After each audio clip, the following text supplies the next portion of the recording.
Good morning students. अब हम next topic, इससे पहले हमने किया था कि what happens to atomic radius along a period. अब हम करने जा रहे हैं what happens to atomic radius down the group. थोड़ा सा अलोंग अ पीरियड को हम रिकैपिचुलेट कर लें तो हमें याद है जैसे lithium, beryllium, boron, carbon, nitrogen, oxygen, fluorine, ये अलोंग ए पीरियड। तो इसमें क्या हुआ था, लिथियम का एटॉमिक रेडियस था 152, बेरिलियम का रह गया था कम होके 111, बोरोन का 88, इसका 77, नाइट्रोजन का था 74, ऑक्सीजन 66 एंड फ्लोरीन 64। तो इसमें हमें याद होना चाहिए कि पीरियड अलोंग द पीरियड जो है वो एटॉमिक रेडियस डिक्रीज करता था।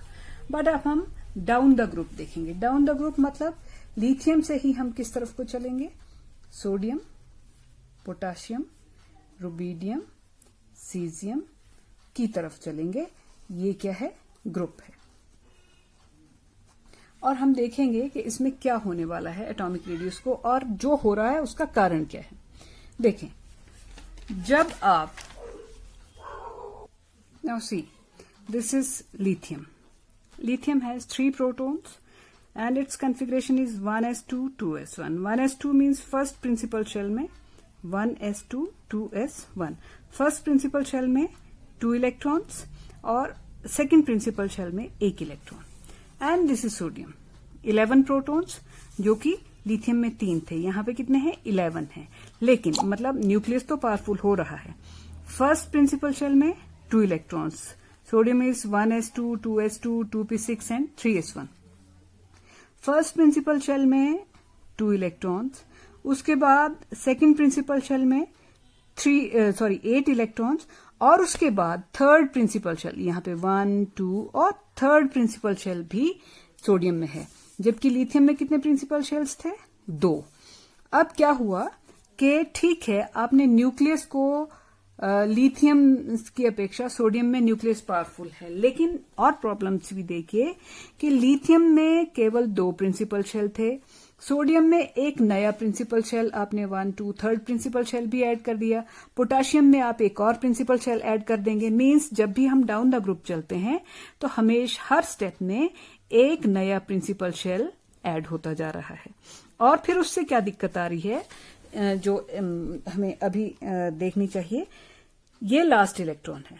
लास्ट इलेक्ट्रॉन और न्यूक्लियस के बीच की दूरी को ही हम रेडियस कहने वाले हैं। इस इलेक्ट्रॉन और न्यूक्लियस के बीच ये 2 इलेक्ट्रॉन्स घूम रहे हैं। स्क्रीनिंग इफेक्ट देने वाले कितने इलेक्ट्रॉन्स हैं, 2। न्यूक्लियस का अट्रैक्टिंग पावर यहां जाने से केवल 2 इलेक्ट्रॉन्स रोक रहे हैं। किसमें, लिथियम में स्क्रीनिंग इफेक्ट अगर देखें तो कितने इलेक्ट्रॉन्स के द्वारा हो रहा है, 2 इलेक्ट्रॉन्स का है। सोडियम में देखें, सोडियम में this is nucleus and this is last electron, तो इनके बीच 2 इलेक्ट्रॉन फर्स्ट प्रिंसिपल शेल के और 8 इलेक्ट्रॉन सेकंड प्रिंसिपल शेल के, यानी कि स्क्रीनिंग इफेक्ट देने वाले कितने इलेक्ट्रॉन्स हो गए, 2 + 8 दैट इज 10। तो और लिथियम में स्क्रीनिंग इफेक्ट देने वाले थे केवल 2 इलेक्ट्रॉन्स। मतलब डाउन द ग्रुप जब आप चलते हैं तो न्यूक्लियस और अंतिम इलेक्ट्रॉन के बीच में घूमने वाले, इंटरफियर करने वाले, स्क्रीनिंग इफेक्ट देने वाले इलेक्ट्रॉन्स की संख्या इसलिए बढ़ जाती है क्योंकि प्रिंसिपल शेल, ये सर्कल्स हम बढ़ा रहे हैं, और जितने अंदर के सर्कल्स की संख्या बढ़ेगी उसमें जितने इलेक्ट्रॉन्स आएंगे वो स्क्रीनिंग इफेक्ट देंगे ही देंगे। तो न्यूक्लियस जो है वैसे तो पावरफुल हुआ, लेकिन आपने 2 बातें ऐसी की, एक तो नया प्रिंसिपल शेल ऐड कर दिया, एक गोला ही एक्स्ट्रा ऐड कर दिया, ऊपर से वो उन गोलों के जो इलेक्ट्रॉन्स हैं, अंदर वाले गोलों के इलेक्ट्रॉन्स हैं, वो न्यूक्लियस का ध्यान बाहर जाने से बहुत ज्यादा बंटा रहे हैं, बहुत ज्यादा स्क्रीनिंग इफेक्ट दे रहे हैं। सो व्हाट वी कैन से इसी तरह जब पोटाशियम में जाएंगे तो 4 प्रिंसिपल शेल्स ऐड, मतलब 4 प्रिंसिपल शेल्स हो जाएंगे, स्क्रीनिंग इफेक्ट भी बढ़ जाएगा, हालांकि न्यूक्लियर चार्ज बड़ा होगा। सो डाउन द ग्रुप जब हम चलते हैं तो वी कैन से कि nuclear charge increases, okay, no problem, increases. ये जो न्यूक्लियर चार्ज इंक्रीज कर रहा है, इसकी क्या टेंडेंसी होगी, एटॉमिक रेडियस को ये शॉर्ट करेगा। न्यूक्लियस जब भी पावरफुल होगा वो एटम को छोटा कर देगा, स्क्वीज कर देगा। लेकिन साथ ही क्या हो रहा है, new principal shell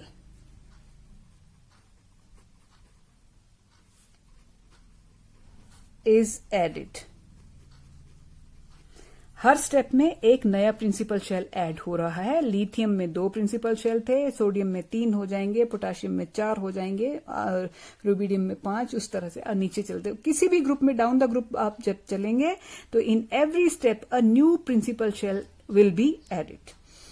अब जब नया प्रिंसिपल शेल ऐड होगा तो उससे एक अब प्रिंसिपल शेल नया ऐड होने का मतलब है आप जैसे एक आपके पास पहले छोटा गोला था, उसके ऊपर आपने एक और बड़ा गोला लपेट दिया. तो बड़ा गोला लपेटेंगे जब भी तो साइज तो बढ़ना चाहिए. यानी कि ये फैक्टर क्या करना चाहता है, एटॉमिक रेडियस को इंक्रीज करना चाहता है. तीसरा फैक्टर देखें, स्क्रीनिंग इफेक्ट. स्क्रीनिंग इफेक्ट, जब भी नया प्रिंसिपल शेल ऐड होगा, स्क्रीनिंग इफेक्ट इज इंक्रीजिंग. हमने डिस्कस किया कि लिथियम में केवल 2 इलेक्ट्रॉन स्क्रीनिंग इफेक्ट दे रहे थे, इसमें सोडियम में 10 इलेक्ट्रॉन स्क्रीनिंग इफेक्ट दे रहे हैं. तो screening effect is increasing down the group. Screening effect क्या करता है, न्यूक्लियस को कमजोर बनाता है. न्यूक्लियस अट्रैक्शन को बीच में ही जैसे एब्जॉर्ब कर लेता है, लास्ट इलेक्ट्रॉन तक नहीं पहुंचने देता है, कम पहुंचने देता है. तो जब न्यूक्लियस को आप जब भी कमजोर करेंगे तो एटॉमिक रेडियस क्या करेगा, इंक्रीज करने की टेंडेंसी रखेगा. ये फैक्टर एटॉमिक रेडियस को इंक्रीज करना चाहता है, ये भी इंक्रीज करना चाहता है. केवल न्यूक्लियर चार्ज ऐसा बढ़ा हुआ न्यूक्लियर चार्ज ऐसा फैक्टर है जो एटॉमिक रेडियस को कम करना चाहता था. तो ये 2 फैक्टर जो हैं इस फैक्टर पे डोमिनेट कर जाएंगे और इन तीनों फैक्टर्स के परिणाम स्वरूप यानी कि as a result atomic radius increases down the group. और उसका हमारे पास सीधा सीधा प्रूफ है. लिथियम का एटॉमिक रेडियस है 152 पिकोमीटर, सोडियम का है 186 पिकोमीटर, पोटाशियम का है 231 picometer. All are picometer, so I am not writing. And rubidium का है 244, सीजियम का है 262 picometer. So what we shall remember always that when we move down the group, this is down the group. So atomic radius जो है वो बढ़ता जाएगा और along a period जो था atomic radius decrease किया था, जैसा कि हमने यहां भी देखा था कि along a period ये जो था decrease किया और down the group जो था वो 186, 231, 244, 262 इंक्रीज करेगा डाउन द ग्रुप हमेशा.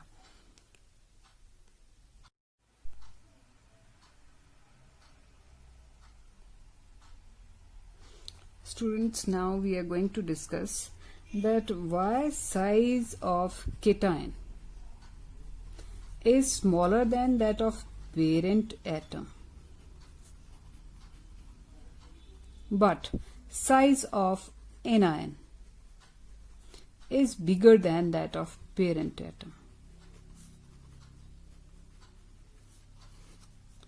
Why? So first of all we must know what is a cation. Cation क्या होता है, जैसे सोडियम है, सोडियम में 11 इलेक्ट्रॉन्स हैं and that 2 in 1s2, 2s2, 2p6 and 3s1. अगर सोडियम से हम एक इलेक्ट्रॉन रिमूव करवा दें तो इसके ऊपर एक पॉजिटिव चार्ज आ जाएगा और ये केटायन कहलाएगा. मतलब ये पेरेंट एटम हुआ जिससे ये, जब किसी एटम से आप इलेक्ट्रॉन रिमूव करवा देते हैं तो उससे क्या बनता है, cation. So you can say that when the outermost electron oblique electrons, एक या ज्यादा, व्हेन वन और more electrons from the outermost shell of an atom is removed, then a cation is formed. Now why there is positive charge, इसको भी देख लेते हैं. Sodium में क्या था, 11 प्रोटॉन थे न्यूक्लियस में, तो 11 ही इलेक्ट्रॉन थे. 11 proton means 11 positive charge and 11 electrons means 11 negative charge. So 11 positive 11 negative, it was all neutral, इसके ऊपर कोई चार्ज नहीं हम बना रहे थे। जब एक इलेक्ट्रॉन रिमूव करवा दिया आपने, then it has 11 positive charge due to 11 protons, लेकिन इलेक्ट्रॉन्स 11 में से एक गया तो कितने रह गए? 10। तो 10 इलेक्ट्रॉन यानी कि 10 नेगेटिव, तो 11 positive and 10 negative, resultant is 1 positive. Positive charge जो है वो एक बढ़ गया। अब ये तो था कि केटायन के ऊपर पॉजिटिव चार्ज क्यों होता है। So why cation is positively charge? Because cation has lesser number of electrons than the number of protons inside the nucleus of that cation. Therefore, positive charge dominates over negative charge and therefore cation has positive charge. But अब question है, इसी चीज में जो है वो क्या छुपा हुआ है हमारा कि why size of cation is smaller than that of parent atom. Sodium में न्यूट्रल जो सोडियम है उसमें क्या है, 11 प्रोटॉन्स कितने इलेक्ट्रॉन्स को खींच रहे हैं? 11 इलेक्ट्रॉन्स को। तो जो इफेक्टिव न्यूक्लियर चार्ज होगा, इफेक्टिव न्यूक्लियर चार्ज, इसका इफेक्टिव न्यूक्लियर चार्ज रफली, वैसे तो उसमें स्क्रीनिंग इफेक्ट भी माइनस करना होता है, लेकिन फिलहाल हम रफली अगर निकालें तो भी कैसे कितना निकल आएगा कि 11 protons divided by 11 electrons, so it comes out to be 1 roughly. हालांकि इतना सीधा नहीं है इफेक्टिव न्यूक्लियर चार्ज को कैलकुलेट करना, बट हम फिलहाल नंबर ऑफ इलेक्ट्रॉन्स के हिसाब से कर लेते हैं। जब सोडियम न्यूट्रल है तब इफेक्टिव न्यूक्लियर चार्ज है 1। कहने का मतलब 1 प्रोटॉन इज अट्रैक्टिंग रफली 1 electron. But in Na1 positive क्या हो रहा है? 11 प्रोटॉन्स हैं, अट्रैक्ट करने के लिए कितने इलेक्ट्रॉन्स बचे उनको? 10। और इफेक्टिव न्यूक्लियर चार्ज कितना आ गया? 11p, और इलेक्ट्रॉन कितने बचे? 10। तो ये 1.1 आ जाएगा। मतलब जब केटायन बनता है तो इफेक्टिव न्यूक्लियर चार्ज बढ़ जाता है, 1.1 हो गया। मतलब एक इलेक्ट्रॉन को कंट्रोल कितने करेंगे? 1.1 प्रोटॉन। और सोडियम में कितना कर रहा था? 1 प्रोटॉन। मतलब सोडियम में एक इलेक्ट्रॉन को एक ही प्रोटॉन कंट्रोल कर रहा था, और Na1 पॉजिटिव में एक इलेक्ट्रॉन को 1.1 प्रोटॉन, मतलब एक से ज्यादा प्रोटॉन कंट्रोल करने लग पड़े थे, खींचने लग पड़े थे न्यूक्लियस की तरफ। कहने का मतलब यह है कि जब भी केटायन बनता है तो इफेक्टिव न्यूक्लियर चार्ज जो है वो बढ़ जाता है, क्योंकि इलेक्ट्रॉन्स की संख्या कम हो जाती है। और इफेक्टिव न्यूक्लियर चार्ज का मतलब है न्यूक्लियस की पावर बढ़ रही है, और वो क्या करेगा? अब इलेक्ट्रॉन्स के क्लाउड को स्क्वीज कर देगा, छोटा कर देगा, फैला हुआ नहीं रहने देगा। तो ये तो टेक्निकली समझना तो इस तरह से। और हम क्या लिखेंगे? When a cation is formed from its parent atom, then the number of electrons becomes lesser than the number of protons. Therefore, the effective nuclear charge increases. And due to increased effective nuclear charge, or due to increased hold of nucleus on the electrons, the size of cation becomes smaller than that of parent atom. और कई बार क्या इसी case में आप देखें, यहां पे क्या होता है? 1s2 2s2 2p6 था, और यहां जाके सोडियम 1 पॉजिटिव में क्या हुआ? 1s2 2s2 2p6 रहा, 3s1 तो उड़ गया। कहने का मतलब है आपका एक पूरा का पूरा प्रिंसिपल शेल ही उड़ गया। इसमें 1 2 3 सर्कल्स थे न्यूक्लियस के बाहर, और जो सोडियम 1 पॉजिटिव बना उसके इर्द गिर्द 1 और 2 सर्कल्स। जब आपने एक सर्कल ही उड़ा दिया है तो रेडियस तो और ज्यादा कम हो जाएगा, बट ये हमेशा नहीं होता। तो आप 3 पॉइंट्स लिख सकते हैं इस बारे में।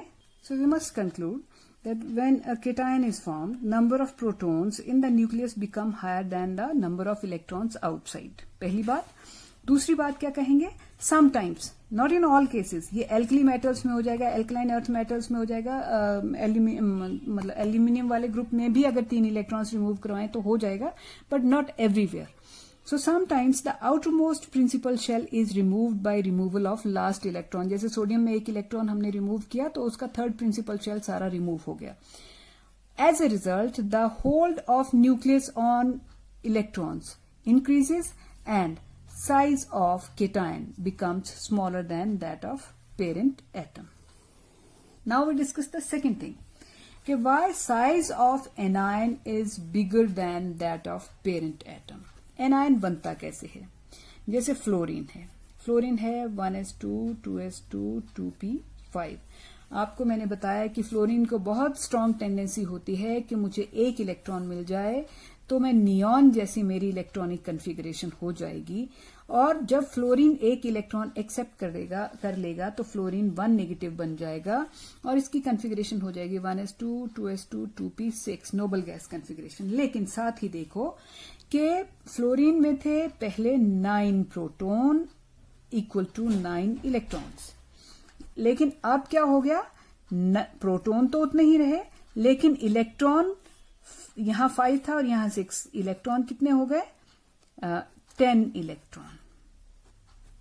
प्रोटॉन्स और इलेक्ट्रॉन्स बराबर नहीं रहे, बल्कि क्या हुआ, इलेक्ट्रॉन्स जो हैं वो नंबर ऑफ इलेक्ट्रॉन्स जो हैं वो प्रोटॉन से बढ़ गए.